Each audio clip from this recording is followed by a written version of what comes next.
నాచారం పారిశ్రామిక వాడలో కార్మికులు ఆందోళన చేపట్టారు. షాహీ ఎక్స్ స్పోర్ట్స్ గార్మెంట్ సంస్థలో పనిచేస్తున్న కార్మికులు విధులను బహిష్కరించి పరిశ్రమ ముందు బైఠాయించి నిరసన వ్యక్తం చేశారు. తమ జీతాలలో కోతలు విధిస్తున్నారని కార్మికులు మండిపడ్డారు.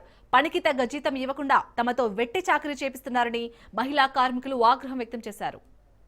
ఇప్పటికైనా తమ జీతాలు పెంచి పనికి తగ్గ వేతనం ఇవ్వాలని డిమాండ్ చేశారు.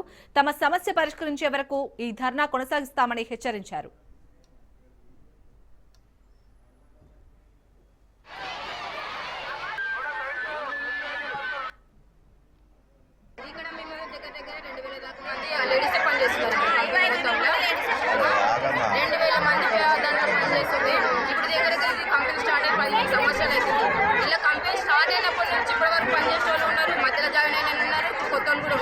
కానీ ఇక్కడ మినిమం శాలరీ అనేది లేదన్న. రోజు వచ్చే పేమెంట్ తీసుకోవడం 300 కూడా రాదు, daily payment.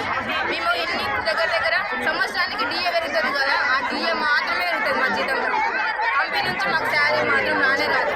Last year DA పెరిగినప్పుడు కూడా శాలరీ పెంచాలన్నప్పుడు ఇక్కడ నుంచి కార్మిక సంఘాల గురించి వచ్చి అడిగితే వాళ్ళు ఏం చేస్తారు, మా బోనస్ కట్ చేసి మాకే జీతంలో కలిపి మాకు వచ్చేది దీపావళికి బోనస్ వస్తుంది. ఆ బోనస్లకి 2,50 రూపాయలు కట్ చేసి మాకే పెట్టినారు. అది శాలరీ పెరిగిందని వాళ్ళందరూ చూపించినారు. ప్రస్తుతానికి మేము అన్న 6 నెలల నుంచి అడుగుతున్నాము, మాకు జీతాలు పెంచండి సార్, జీతాలు పెంచండి, మాకు జీతం సరిపోతలేదు, వర్క్ కూడా ఎక్కువ అవుతుంది. ఒకప్పుడు 30 టార్గెట్ గంటకు ఉంటుండే, ఇప్పుడు మేము 100 చేస్తున్నాము. మళ్ళీ టార్గెట్ వెళ్ళినప్పుడు మేము కూడా మేము ఎంత కష్టపడుతున్నాం, మాకు కూడా జీతాలు పెంచండి సార్ అన్నారు.